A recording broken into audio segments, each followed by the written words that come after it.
decided that we wanted to give back and we wanted to build the leadership for this country so that we could find, among all of us, the doctors, the nurses, the dentists, those who really feel that we owe the responsibility back to our families and our parents and our communities, that we have to build our network for this country because, again, 1 out of 4 Americans are going to be Hispanic, and who better to help with health care in this country than the Latino faces that you see all around here.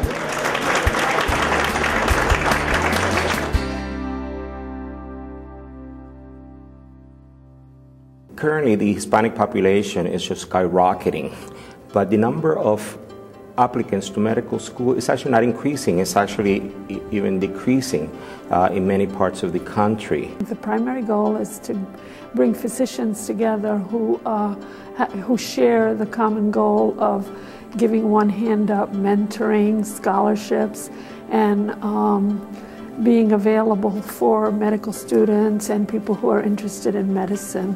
The reason I decided to become a doctor is because while I was in Nashville, Tennessee at Vanderbilt University, I volunteered in a local family health center for uninsured and undocumented workers, and I was an interpreter.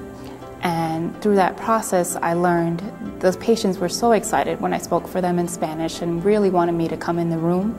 And I wanted to be their patient advocate. I wanted to be their doctor directly, so I didn't have to work through someone else to make sure their needs were met. In order to be successful, in order to provide improvement in the Latino community, part of our energy has to be directed towards improving the health care for other people. We have to step outside of our own environment, our own little small circle of friends, and contribute in some way to the collective effort of Latino physicians to improve health care for Latinos. Because of my involvement with the Latino Medical Student Association, and a large part of what we do is try to provide academic support, I've learned that there really isn't a lot of academic support, and so right now I think education is going to be my cause in the future for all students at all levels, and I hope that I can be mentors for as a physician for medical students, for pre-medical students, but also trying to provide support for students who are in elementary school, who are in high school, who are having trouble applying into college, who don't even know that college is a possibility for them because no one else in their family went to college. You know, I was fortunate enough that I actually joined a program at UMDNJ, a mini med school program. Got to teach kids at the high school level. And a friend of mine, a second-year student at the time, he actually was starting a program called SLAM.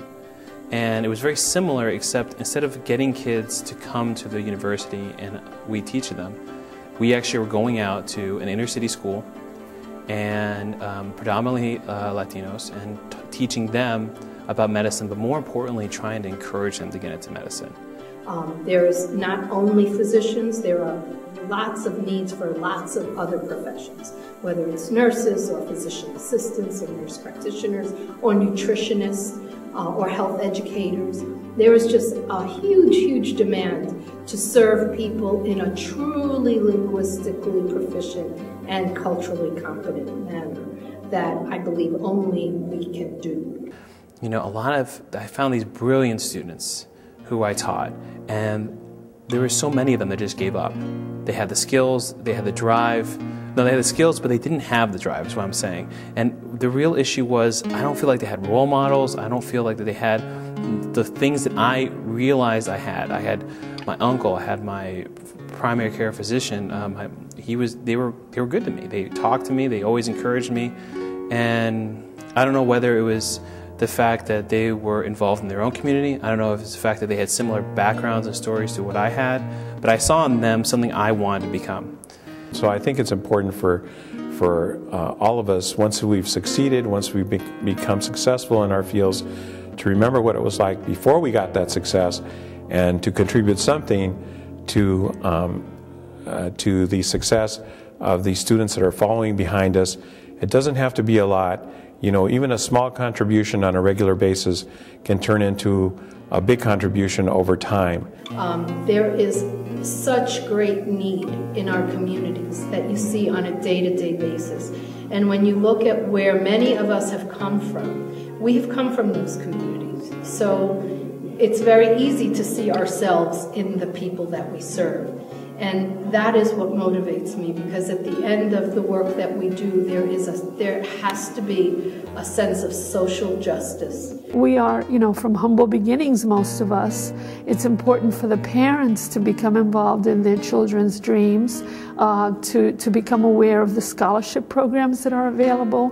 For instance, National Hispanic Health Foundation does give scholarships to medical students, but there's also a tremendous amount of federal assistance and private foundations that will help needy students who are well qualified. So the important thing is study hard, and keep on, dreaming the dream and making sure that the goal stays alive. And dreaming big, and sort of my ultimate goal, I would really like to have sort of a foundation where we could provide academic support along with leadership skills, because I think it's great to have the education, but in order to help the community in a grander scale, we need more leaders. I mean, right now I'm dealing with a public high school, one school, and that program will keep going after I'm gone.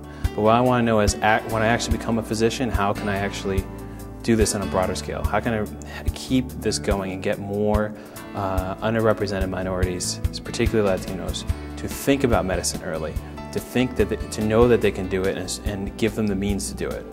And most doctors are going to practice in their field for 20 years or 30 years.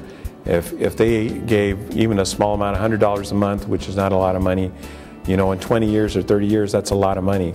Could pay for one medical student to go to medical school. I had trouble with standardized testing, and I had to learn to develop that skill. And through the process of finding mentors and also programs that supported minority students, I was able to overcome those obstacles and get into medical school. And even when other people didn't believe in me, the mentors were there to help me along the way, and I finally fulfilled my dream, and I'll become a doctor in about 6 months.